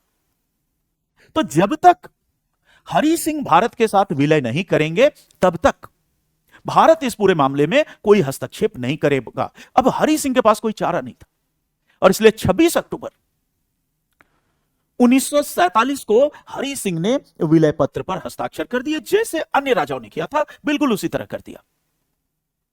27 अक्टूबर को माउंटबेटन ने भी एक्सेप्ट कर लिया। तो अब जम्मू और कश्मीर आधिकारिक तौर पर, ऑफिशियली, कानूनी तौर पर भारत का अभिन्न अंग बन गया।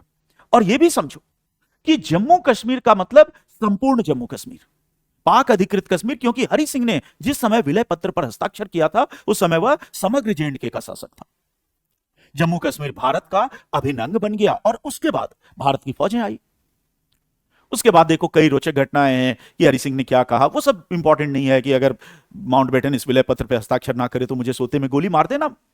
लेकिन अब भारत की फौजें आई, और जब भारत की फौजें आती हैं तो एक प्रकार से कबायली और उसके पीछे पाकिस्तानी फौज, और इधर भारत की फौज आमने सामने आ गए। स्थिति यह बनी कि 2/3 जे.एंड.के भारत के नियंत्रण में आ गया, और 1/3 जे.एंड.के पाकिस्तान के नियंत्रण में रहा। अब यहां एक बहुत ही विवादित भारतीय राजनीति का अध्याय शुरू होता है, जिसके बारे में हमें जरूर जानना चाहिए ताकि कई संदेहों का निराकरण हो सके। अब यहां भारतीय राजनीतिक नेतृत्व में ऐसा कहा जाता है कि एक मतभेद हो गया। मतभेद का मतलब कि डिफरेंस ऑफ ओपिनियन, ये नहीं कि एक दूसरे के दुश्मन थे, डिफरेंस ऑफ ओपिनियन।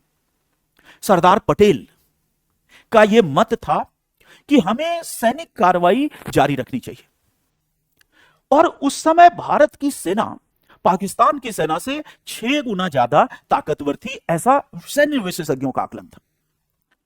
तो पटेल ये मानते थे कि हम सैन्य कार्रवाई करेंगे, क्योंकि कानूनी तौर पर रियासत हमारी है, हरि सिंह ने हस्ताक्षर किया है, और हम पाकिस्तान को खदेड़ेंगे और पूरा जे.एंड.के हासिल कर लेंगे। तो यह एक दृष्टिकोण है सरदार पटेल का। दूसरी ओर नेहरू और माउंटबेटन का अप्रोच अलग था। को नेहरू और माउंटबेटन यह चाहते थे कि हम सैनिक कार्रवाई ना करें, बल्कि इस मामले का शांतिपूर्ण समाधान करें यूएन, संयुक्त राष्ट्र के द्वारा। और अंत में चूंकि प्रधानमंत्री नेहरू थे, वायसराय माउंटबेटन थे, गवर्नर जनरल, तो इसीलिए नेहरू की ही बात चली और भारत इस मामले को संयुक्त राष्ट्र में ले गया। तो यह बहुत ध्यान देने की बात है कि पाकिस्तान कश्मीर के मुद्दे को संयुक्त राष्ट्र में नहीं ले गया, भारत ले गया। यहां काफी लोग अलग अलग अप्रोच रखते हैं, लेकिन हमें तटस्थ होकर थोड़ा सा कारणों का विश्लेषण करना चाहिए कि नेहरू ने ऐसा क्यों किया। क्या नेहरू गद्दार थे? कोई यह सोचना गलत ही नहीं, पाप है। नेहरू हो, गांधी हो, सरदार पटेल हो, नेताजी सुभाष चंद्र बोस हो, जयप्रकाश नारायण हो, जो भी हमारे मौलाना आजाद हो, आजादी के जो भी सेनानी थे, उनमें से कोई गद्दार नहीं था, कोई गद्दार नहीं था। हां, निर्णय लेने की भूल हो सकती है, लेकिन नेहरू ने जो निर्णय लिया इसको जरूर जानना चाहिए कि उसके पीछे क्या तात्कालिक सोच थी। वो कई कारण थे। सबसे पहला कारण कि नेहरू क्यों यूएन में ले गए। यह समय 1947 है, याद रखना। आज के लिहाज से आप सोचते हैं, बट यह 1947 की बात है।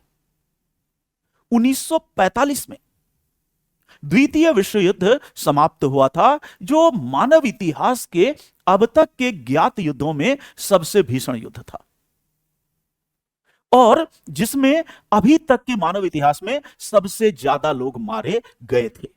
देखो, महाभारत का युद्ध 18 अक्षौहिणी सेना, बट उसका कोई, मैं कह रहा हूं कि स्पष्ट नहीं था कि उतने लोग मारे ही गए थे, बट सेकेंड वर्ल्ड वॉर का स्पष्ट प्रमाण है। इसलिए मैं कह रहा हूं कि ज्ञात मानव इतिहास का प्रमाणित सबसे भीषण युद्ध द्वितीय विश्व युद्ध था।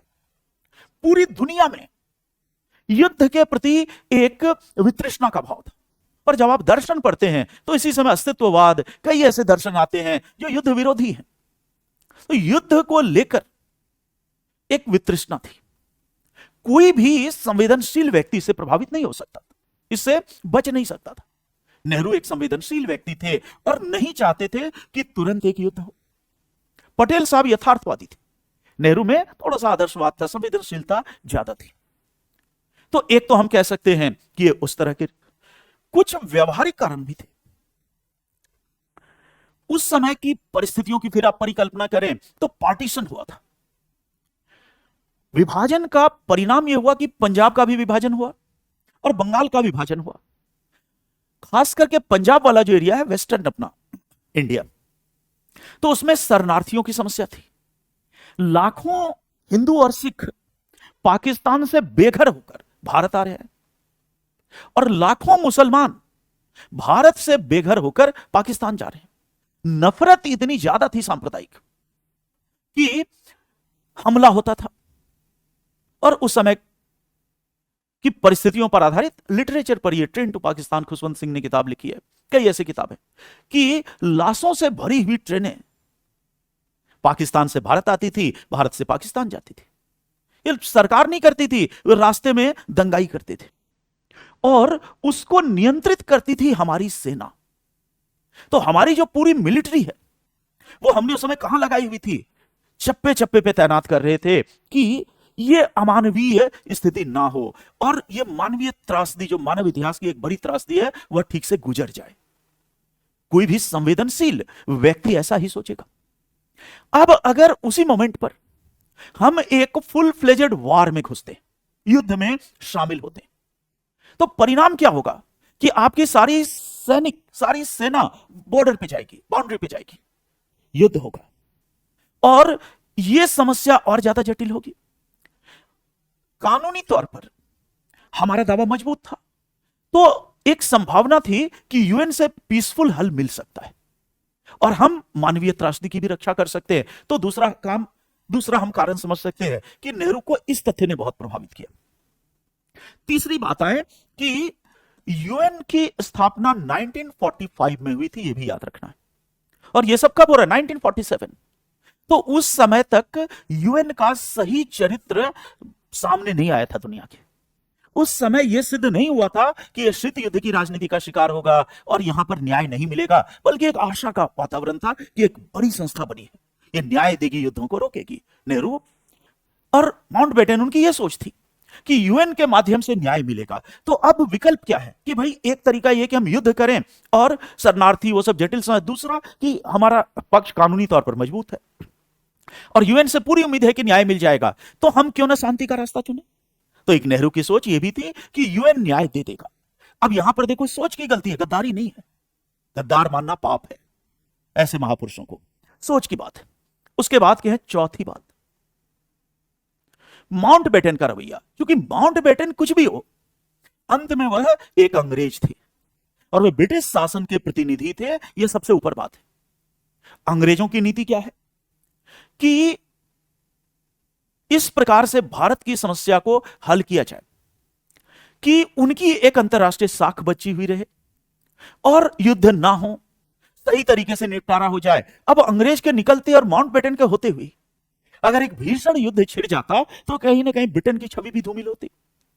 ब्रिटेन की अंतरराष्ट्रीय जगत में इस बात के लिए जग हंसाई होती कि आपने कैसा भारत छोड़ा।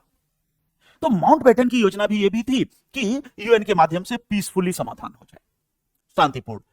कॉलिंस एंड लैपियर लिखते हैं कि माउंटबेटन एक लोकतांत्रिक सोच के व्यक्ति थे, तो उनकी भी सोच यह थी कि भाई डेमोक्रेसी से जो भी होगा, झगड़े से नहीं होगा। तो एक यह भी कारण था कि माउंटबेटन का अप्रोच, और नेहरू उनसे प्रभावित थे। इसके अलावा पांचवा कारक हम कह सकते हैं कि स्वयं जवाहरलाल नेहरू और उनका दृष्टिकोण, जिसमें कुछ चीजें शामिल होंगी कि नेहरू पहली बात की आदर्शवादी व्यक्ति थे। जब हम राजनीति विज्ञान में आदर्शवाद की बात करते हैं तो आइडियलिज्म का मतलब है ऐसा व्यक्ति जो युद्धों का विरोध करे, जो अंतरराष्ट्रीय शांति का समर्थक करे। तो बाय एंड लार्ज नेहरू एक इंटरनेशनलिस्ट थे, एक आइडियलिस्ट थे, आदर्शवादी, अंतरराष्ट्रवादी। तो नेहरू कभी नहीं चाहेंगे कि किसी भी समस्या का युद्ध से समाधान हो। अगर संभावना है तो शांतिपूर्ण समाधान को जरूर टटोलना चाहिए। दूसरा, नेहरू की यह भी सोच थी कि उनके पास शेख अब्दुल्ला एक ट्रम्प कार्ड है। अब याद करो कि शेख बहुत पॉपुलर है, कहां पर? जे.एंड.के में। और उनको भरोसा था कि शेख के माध्यम से जे.एंड.के के लोगों को अपने साथ जोड़ लेंगे, क्योंकि शेख की पॉपुलैरिटी जबरदस्त थी मुसलमानों, हिंदुओं, बौद्धों, सब में। तो शेख के माध्यम से समस्या का समाधान कर लेंगे, लोगों को अपने साथ कर लेंगे। और इसलिए नेहरू ने अपने एक भाषण में भी जनमत संग्रह की बात कर दी थी कि जनमत संग्रह के द्वारा समाधान होगा। तो अब ये ठोस कारण थे, पर्याप्त कारण थे, जिसको आधार बनाकर जवाहरलाल नेहरू या भारत इस पूरे मसले को यूएन में लेकर चला गया। अब स्थिति क्या बनी यहां पर कि मामला यूएन के सामने पहुंचा। यूएन इस चीज को देख रहा है कि भारत की फौजें और पाकिस्तान की फौजें आमने सामने खड़ी है, युद्ध हो सकता है, लेकिन यूएन के विचाराधीन है। तो यूएन ने जो प्रस्ताव पारित किया उसके मुख्य हिस्से ये थे कि सबसे पहले यूएन ने कहा कि पाकिस्तान अपनी सेना वापस करेगा। क्यों? क्योंकि पाकिस्तान ने आक्रमण किया, तो पाकिस्तान अपनी सेना वापस करे। फिर कहा कि दूसरे चरण में भारत अपनी सेना वापस करेगा, युद्ध खत्म करना है। और जब दोनों देश, भारत और पाकिस्तान दोनों देश अपनी अपनी सेनाएं वापस कर लेंगे, तो उसके बाद जनमत संग्रह होगा। यह यूएन की ओर से प्रस्ताव आया कि जनमत संग्रह होगा, फिर जनता निर्णय लेगी कि वो भारत में रहना चाहती है या पाकिस्तान में रहना चाहती है या जम्मू कश्मीर को स्वतंत्र करना चाहती है। यह जे.एंड.के की जनता तय करेगी। यूएन का रिजोल्यूशन आ गया, लेकिन पाकिस्तान ने अपनी सेना नहीं हटाई। जब पाकिस्तान ने नहीं हटाई तो भारत ने भी नहीं हटाई। और वहीं से एक कॉन्सेप्ट आता है CFL, सीज फायर लाइन, युद्ध विराम रेखा पे दोनों डटे हुए रह गए। और चूंकि ये दो शर्तें पूरी नहीं हुई, इसलिए भारत ने आगे चलकर जनमत संग्रह की मांग को अस्वीकार कर दिया। कहा कि परिस्थितियां जनमत संग्रह के अनुकूल नहीं है, लोगों को डराया जा सकता है। तो हमने जनमत संग्रह की बात की थी, हम मामले को यूएन में ले गए थे, लेकिन अब हमने जनमत संग्रह की मांग को ठुकरा दिया है। और उस समय के बाद से स्थिति यह हुई कि 2/3 हिस्सा जे.एंड.के का भारत के कब्जे में रहा, जिसको हम आज अपना कश्मीर कहते हैं, जिसके लिए 370 हम देखेंगे बना। और 1/3 हिस्सा पाकिस्तान के कब्जे में रहा, जिसको हम पाक अधिकृत कश्मीर या आजाद कश्मीर वहां के कहा जाता है। अब आता है कि 370 की जरूरत क्यों पड़ती है। तो एक और ये सारा काम हो रहा है, ये कब की घटना है? 1947-48 की। और उसी समय भारत के संविधान का निर्माण भी हो रहा है। थोड़ा घटनाक्रम को मिलाइए तो 9 दिसंबर 1946 को संविधान सभा की पहली बैठक होती है, संविधान निर्माण का कार्य शुरू हो जाता है। और 26 नवंबर 1949 को संविधान बनकर तैयार होता है। और ये जितनी चीजें हमने पढ़ी इसी बीच में हो रही है, 47 में, 48 में, 49 में।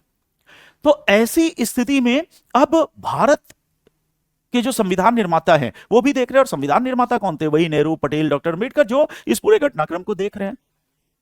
अब ऐसी स्थिति में माना गया कि जे.एंड.के का मामला तो उलझा हुआ है और यूएन में भी पड़ा हुआ है, जनमत संग्रह की भी यूएन ने मांग कर दी है। हम कैसे, बाद में भारत ने जनमत संग्रह से इनकार किया, लेकिन हम कैसे पूरे विश्व समुदाय के खिलाफ चले जाएं? तो क्या करें? जे.एंड.के का छोड़ भी नहीं सकते। तो अब हमारे राजनीतिक नेतृत्व ने निर्णय लिया, जे.एंड.के के शासक और शेख अब्दुल्ला उन सबसे बात करके कि भाई पुरानी स्थिति को बहाल रखेंगे जो परमोच्चता में थी। अब याद करो, परमोच्चता में 3 बातें सम्राट की सरकार के पास थी, प्रतिरक्षा, विदेश संबंध और संचार, और बाकी इंटरनल एडमिनिस्ट्रेशन शासक के पास था। तो वही स्थिति बहाल रखी गई और 370 नाम का आर्टिकल उसी का परिणाम हुआ, जिसके द्वारा यह तय किया गया कि आर्टिकल 1 और आर्टिकल 370 स्वतः लागू होगा। इसका मतलब जे.एंड.के हमारा अभिन्न हिस्सा है आर्टिकल 1 और 370 के तहत कि हमारे संविधान के अन्य अनुच्छेद लागू नहीं होंगे, आप अपना शासन खुद चलाओ। आर्टिकल 370 के बनने की यही परिस्थिति थी और जम्मू कश्मीर को विशेष दर्जा इसी कारण से प्राप्त हुआ। तो अब हमने जान लिया सबसे पहले कि जम्मू और कश्मीर का विशेष दर्जा क्या है और उसके बाद अभी जाना कि जम्मू और कश्मीर का विशेष दर्जा क्यों है। मैं चाहता हूं कि एक बार इससे संबंधित जो पीपीटी है थोड़ा सा उन पीपीटी को आपके सामने मैं पढ़ दूं ताकि इसको जानना हमारे लिए आसान हो जाए और हमारे दिमाग में ये आ पाए। तो यहां फिर से देखो पीपीटी को जो अभी तक हमने समझा। जम्मू और कश्मीर रियासत का भारत में विलय असाधारण परिस्थितियों में हुआ था। 26 अक्टूबर 1947 को जम्मू और कश्मीर के महाराजा हरि सिंह ने भारत के साथ विलय पत्र पर हस्ताक्षर किए। इसके अंतर्गत प्रतिरक्षा, विदेश संबंध और संचार से संबंधित शक्तियां भारतीय संघ के पास रहे। विलय पत्र में यही था। इस विलय से जम्मू और कश्मीर भारत का अभिन्न अंग बन गया। उसे पार्ट बी राज्य के रूप में भारत के संविधान की पहली अनुसूची में शामिल कर लिया गया। लेकिन जम्मू और कश्मीर के भारत में विलय की असाधारण एक्स्ट्राऑर्डिनरी परिस्थितियों को देखते हुए जम्मू और कश्मीर पर भारत के संविधान के अधिकांश प्रावधान लागू नहीं हुए और जम्मू और कश्मीर को यह अधिकार दिया गया कि जम्मू और कश्मीर की जनता के द्वारा निर्वाचित संविधान सभा जम्मू और कश्मीर राज्य का भारतीय संघ के साथ संबंधों को निर्धारित करे। तो इसलिए 370 बना। अब आगे की बातों को जानते हैं कि इसके बाद क्या हुआ। तो अब J&K पर हमारे संविधान का हमारा संविधान लागू नहीं है। केवल संचार, विदेश संबंध और प्रतिरक्षा हमारे पास है, बाकी हर चीज उसको खुद तय करनी है। तो कैसे चलेगा शासन? तो इसके लिए यह निर्धारित हुआ कि J&K का भी एक संविधान बनेगा और तब 1951 में जम्मू कश्मीर के लिए एक अलग संविधान सभा का गठन किया गया और J&K का अपना संविधान बना। 1954 में जम्मू और कश्मीर का संविधान बनकर तैयार हो गया और जम्मू और कश्मीर का शासन इस संविधान के अनुसार चलने लगा। तो अब यहां पर आकर 1950 में भारत के राष्ट्रपति ने एक अधिसूचना जारी की, नोटिफिकेशन। अब ये नोटिफिकेशन क्या है थोड़ा सा याद कीजिए। हमने पढ़ा था कि जम्मू और कश्मीर पर केवल आर्टिकल 1 और आर्टिकल 370 लागू होगा। शेष प्रावधान तभी लागू होंगे जब भारत का राष्ट्रपति अधिसूचना जारी करे और यह अधिसूचना जम्मू और कश्मीर की सरकार की सहमति से होगी। तो उस समय हरि सिंह, शेख अब्दुल्ला नेहरू में यही सहमति बनी कि 3 चीजें भारत के पास होंगी, जैसे अंग्रेज के पास होती थी, बाकी चीजें आपके पास हो। तो इसको ऑफिशियल करने के लिए क्या किया, एक अधिसूचना जारी की भारत के राष्ट्रपति ने 1950 में, जिसमें यही बात की गई कि जम्मू कश्मीर की प्रतिरक्षा, विदेश संबंध और संचार भारत के जिम्मे होगा, शेष चीजें जम्मू कश्मीर खुद तय करे। और पहले ही समझौता हो चुका था, इसलिए J&K ने इसको एक्सेप्ट कर लिया। तो अब यहां तक बात होती है कि 1950 में स्थिति यह बनी कि भारत के संविधान के तहत 3 चीजें J&K पर लागू हैं और शेष मामलों में J&K अपना निर्णय खुद लेगा और एक संविधान सभा बना दी गई जो संविधान बना रही। लेकिन इसी बीच जम्मू कश्मीर सरकार, शेख अब्दुल्ला जिसके प्रतिनिधि थे, और नेहरू के बीच बातचीत शुरू हुई। नेहरू चाहते थे कि भारत में एकीकरण हो, हम ज्यादा से ज्यादा चीजें अपनी वहां लागू करें। शेख अब्दुल्ला से बातचीत हुई। अब थोड़ा सा परिस्थिति को समझिए कि जब बातचीत हुई तो दोनों अपनी अपनी बात चाहेंगे। अब्दुल्ला चाहेंगे कि हमें हमारी कश्मीरियत बची रहे, ऐसा ना हो कि भारत हावी हो जाए। भारत चाहेगा कि ज्यादा से ज्यादा चीजें लागू हो। एक उदाहरण लेते हैं, फंडामेंटल राइट, मौलिक अधिकार। हमारा मौलिक अधिकार उन पे लागू नहीं है। तो J&K को, शेख अब्दुल्ला को यह समझाया गया कि भाई देखो, अगर आप हमारे फंडामेंटल राइट को, भाग 3 को एक्सेप्ट कर लोगे तो आपको फायदा होगा। क्या फायदा होगा? तो जैसे फंडामेंटल राइट की बात करें तो आर्टिकल 16 यह कहता है राज्य के अधीन नियोजन या लोक नियोजन, मतलब सरकारी नौकरी में भारत के किसी भी नागरिक के साथ धर्म, जाति, अन्य आधारों पर भेदभाव नहीं होगा और सारे नागरिक सरकारी नौकरी पाने के लिए अर्हित होंगे, एलिजिबल होंगे।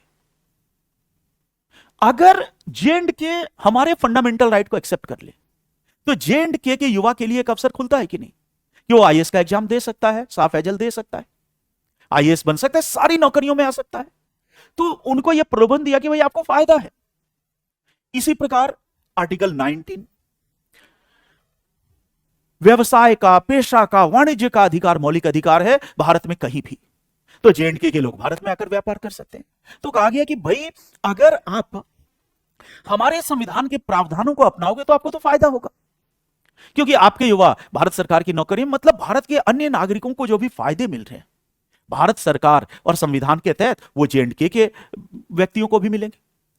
लेकिन इसका दूसरा पहलू भी होगा कि जब ये लागू होंगे आर्टिकल्स, तो जैसे जम्मू और कश्मीर का युवा भारत सरकार की नौकरियों के लिए पात्र हो जाएगा, भारत में जमीन जायदाद खरीद पाएगा, भारत में व्यापार कर पाएगा, वैसे ही शेष भारत के लोग जेएंडके में नौकरियां पा सकेंगे, शेष भारत के लोग जेएंडके में जमीन खरीद सकेंगे।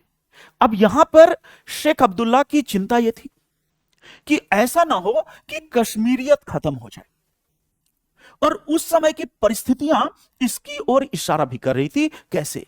तो अब थोड़ा सा इस मुद्दे को दूसरी ओर ले चलो।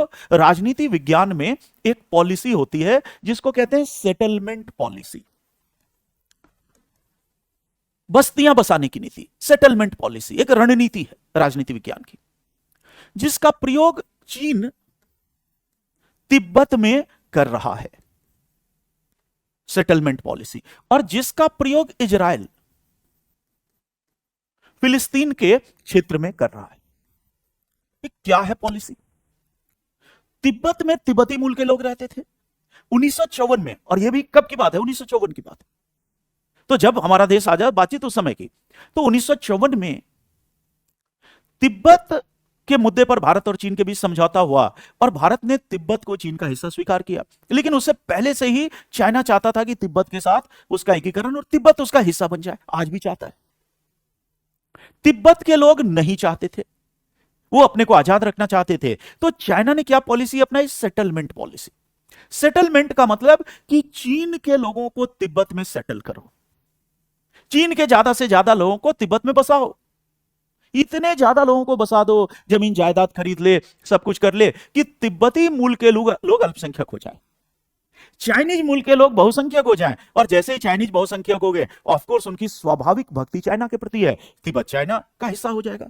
और चीन काफी हद तक इस पॉलिसी में लगा हुआ है। इजराइल यही चीज फिलिस्तीनी क्षेत्र में करता है कि फिलिस्तीन का क्षेत्र चीनता है, उसमें इजरायली बस्तियां बसा देता है। तो अब इजरायली बस्तियां बस गए, यहूदी बस गए, सेटलमेंट पॉलिसी।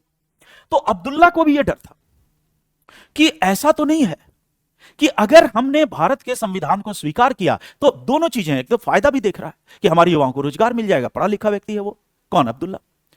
फायदा मिल जाएगा, सब कुछ होगा, नौकरियां मिलेंगी। नुकसान क्या है कि शेष भारत के लोग जेएंडके में जमीन जायदाद खरीदने लगेंगे, और कहीं भारत सरकार भी चाइना वाली पॉलिसी पे आ गई तो मोटिवेशन देगा, और नॉन कश्मीरीज कश्मीर में डोमिनेट कर जाएंगे, कश्मीरियत खत्म हो जाएगी। और कश्मीरियत खत्म हो जाएगी, ये अब्दुल्ला नहीं चाहते थे। डेमोग्राफी को भी बदला जा सकता है सेटलमेंट के द्वारा। तो अब क्या करें भाई? तो अब्दुल्ला दुविधा में है। यह सब 1952 में हो रहा है, जब बातचीत चल रही। उनको मन भी है कि हम एक्सेप्ट करें, लेकिन दुविधा भी है कि ऐसा ना हो कि धोखा हो जाए। तो यह जब बात सामने लाई गई नेहरू की, तो उन्होंने कहा इसका भी समाधान है, क्योंकि भारत किसी भी तरह चाहता था कि जितना ज्यादा इंटीग्रेशन हो, जितना ज्यादा एक्सेप्ट करो, हमारे लिए फायदा है। तो उन्होंने कहा कि चलो, आपको भय है कि हम सेटलमेंट करेंगे, हम ऐसा नहीं करेंगे, लेकिन मेरे मौखिक से तो कुछ नहीं होगा कहने से, तो ऐसा करते हैं कि इसका संवैधानिक आश्वासन दे देते हैं। अब वहीं पर देखो आता है आर्टिकल 35A की पृष्ठभूमि यहीं से तैयार होती है, यहीं से तैयार होती है आर्टिकल 35A की पृष्ठभूमि। 35A नाम से एक नया आर्टिकल भारत के संविधान में जोड़ दिया गया। इस संविधान में क्या, इस आर्टिकल में क्या लिख दिया गया कि J&K के स्थायी नागरिक, जो वहां के परमानेंट सिटीजन हैं, उनके लिए जम्मू और कश्मीर की सरकार, उसकी विधानसभा विशेष प्रावधान कर सकती है। इसका मतलब कि फंडामेंटल राइट हमारा वो एक्सेप्ट कर लेंगे, लेकिन चाहे तो उसकी विधानसभा यह कानून बना दे कि फंडामेंटल राइट तो हम एक्सेप्ट करते हैं, लेकिन बाहर के लोग जेएंडके में जमीन नहीं खरीद पाएंगे, बाहर के लोग जेएंडके के चुनाव में वोट नहीं डाल पाएंगे, और जो भी इस तरह के प्रावधान चाहे वो कर सकती है। अब थोड़ा सा इसका बैकग्राउंड समझो कि आर्टिकल 35 एक प्रकार से कंप्रोमाइज है। किसी भी चीज को उसके परिप्रेक्ष्य में समझना है, गद्दारी नहीं है 35A। 35A एक कंप्रोमाइज है, क्योंकि इसके बिना अब्दुल्ला मानेगा नहीं और हमारी चीजें नहीं होंगी उस पर एक्सेप्ट, तो इंटीग्रेशन होगा कैसे? तो हमें तो इंटीग्रेट करना है। उसके कुछ भय है, मनोवैज्ञानिक भय है उसके मन में, उसको दूर करना है। दूर करने के लिए हमने क्या आश्वासन दिया 35A कि एक आर्टिकल जोड़ देते हैं कॉन्स्टिट्यूशन में 35A, नेहरू ने कहा। और 35A में यह लिख दिया गया कि जम्मू और कश्मीर के परमानेंट सिटीजन, स्थायी नागरिक जो वहां वाले हैं, उनके लिए विशेष प्रावधान जम्मू कश्मीर की विधानसभा कर सकती है। तो एक प्रकार से उनको कश्मीरियत बचाने का एक रास्ता दे दिया गया कि अपनी नौकरियों में अपने लोगों को रख लो, बना लो कानून, जमीन जायदाद वहीं के लोग खरीदेंगे, बना लो कानून।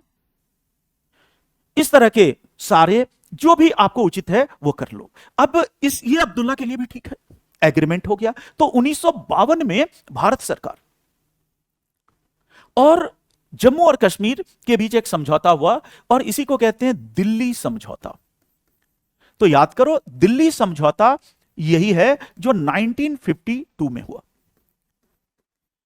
अब दिल्ली समझौते के द्वारा कश्मीर के लोग या कश्मीर के शासक कई चीजों को मानने के लिए तैयार हुए कि हम आपका फंडामेंटल राइट मान लेते हैं, सुप्रीम कोर्ट का ज्यूरिसडिक्शन मान लेते हैं, कई चीजें मान लेते हैं, बदले में 35A भी रहेगा। तो उसके साथ 35A भी रहेगा कि लेकिन इनके होते हुए भी, इन प्रावधानों के होते हुए भी विशेष प्रावधान वहां की विधानसभा जेएंडके के स्थायी नागरिकों के लिए कर लेगी। यह समझौता हो गया। अब यह तो एक कार्यपालिका के स्तर पर किया गया समझौता है। संवैधानिक तौर पर कब लागू होगा? जब राष्ट्रपति अधिसूचना जारी करेंगे और उस अधिसूचना को जम्मू और कश्मीर की सरकार का समर्थन प्राप्त होगा। तो राष्ट्रपति अधिसूचना इसलिए जारी करेंगे क्योंकि नेहरू चाहते हैं मंत्रिपरिषद के परामर्श पे काम करना है राष्ट्रपति को, तो जारी हो जाएगी। और जेएंडके क्यों एक्सेप्ट करेगा? क्योंकि वहां के शासक इसको सहमति देते हैं। तो इसी बातचीत और दिल्ली समझौते का परिणाम है कि अब सेकेंड कॉन्स्टिट्यूशनल ऑर्डर 1954 में जारी हुआ। तो पहली अधिसूचना राष्ट्रपति की जारी होती है 1950 में, जिसमें केवल 3 चीजें लागू हैं, संचार, प्रतिरक्षा और विदेश। अब दूसरी अधिसूचना जारी हुई 1954 में, 1954 में। इस अधिसूचना के द्वारा सबसे पहले 1950 की अधिसूचना को रद्द कर दिया गया कि 1950 की अधिसूचना खत्म। उसके अलावा अब कई चीजें हमने विस्तारित कर दी, तो हमारा फंडामेंटल राइट लागू हो गया, सुप्रीम कोर्ट का ज्यूरिसडिक्शन लागू हो गया, साथ में आर्टिकल 35A दे दिया। अब 35A के तहत स्थिति यह बनी कि हमारी बहुत सारी चीजें उस पर लागू हैं, लेकिन जेएंडके के चुनाव में भारत का नागरिक वोट नहीं डालेगा। जेएंडके में अचल संपत्ति, जमीन जायदाद भारत के नागरिक नहीं खरीद पाएंगे। जेएंडके की महिला जब भारत के किसी व्यक्ति से विवाह करेगी तो महिला के बच्चों को नागरिकता नहीं मिलेगी जेएंडके की। रीजन क्या है? याद करो, कश्मीरियत को बचाना। तो इस तरह से अब आती है 1954 की अधिसूचना। उसके बाद अनेक बार 1954 की इस अधिसूचना में संशोधन किया गया और आज उसके बाद स्थिति यह बनी, जैसे जैसे समय गुजरता गया, कि हमारे संविधान की बहुत सारी चीजें 1 बाय 1 उन्होंने एक्सेप्ट कर ली। जब भी बातचीत होती थी, समझौता होता था, वो तैयार होते थे कि हम ये एक्सेप्ट करेंगे, तुरंत राष्ट्रपति अधिसूचना जारी करता था और वहां की सरकार एक्सेप्ट कर लेती थी। तो परिणाम ये होगा कि धीरे धीरे इंटीग्रेशन का प्रोसेस चल रहा था। अब मैं चाहता हूं कि अभी तक की जो चीजें हमने पढ़ी उसको एक बार मैं पीपीटी के माध्यम से आपके सामने लाऊं, तब आगे बढ़ेंगे। तो अब यहां तक हमने देखा कि आर्टिकल 370 जुड़ गया। उसके बाद देखो, राष्ट्रपति ने constitution application of Jammu and Kashmir order 1950, तो तकनीकी रूप में तो यही नाम है। इसी को हम आम बोलचाल में क्या कहते हैं? अधिसूचना। बट तकनीकी रूप में क्या नाम है? Constitution application of Jammu and Kashmir order या कॉन्स्टिट्यूशनल ऑर्डर 1950 जारी किया। इसे जम्मू और कश्मीर सरकार की सहमति से जारी किया गया था। इसके तहत विलय पत्र में शामिल, याद करो, विलय पत्र में 3 विषय थे, 3 विषयों प्रतिरक्षा, विदेश संबंध और संचार पर भारत संघ को अधिकार मिला।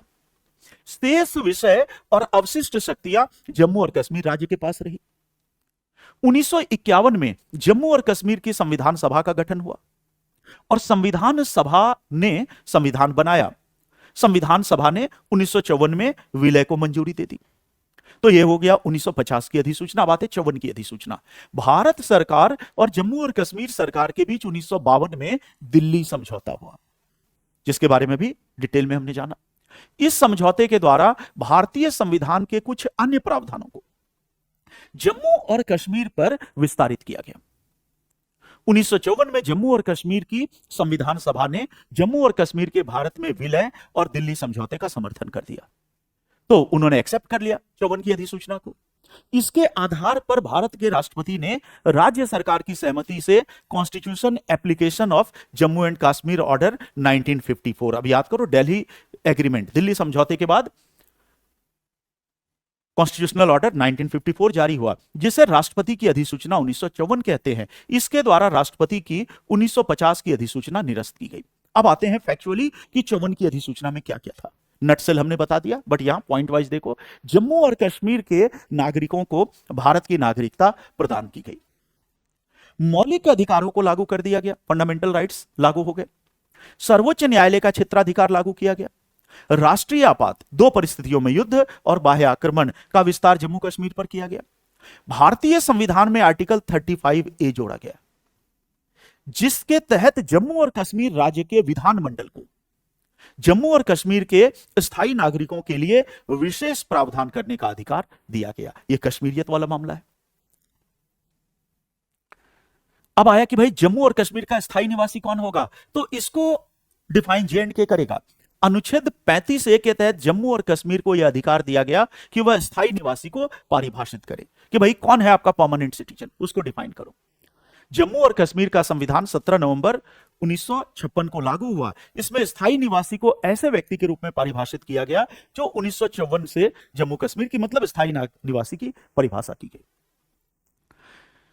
आर्टिकल 35A के आधार पर जम्मू और कश्मीर के नागरिकों को भारत में अनेक विशेषाधिकार प्राप्त हो गए। अब यहीं से J&K वालों को प्रिविलेज मिला 35A के तहत।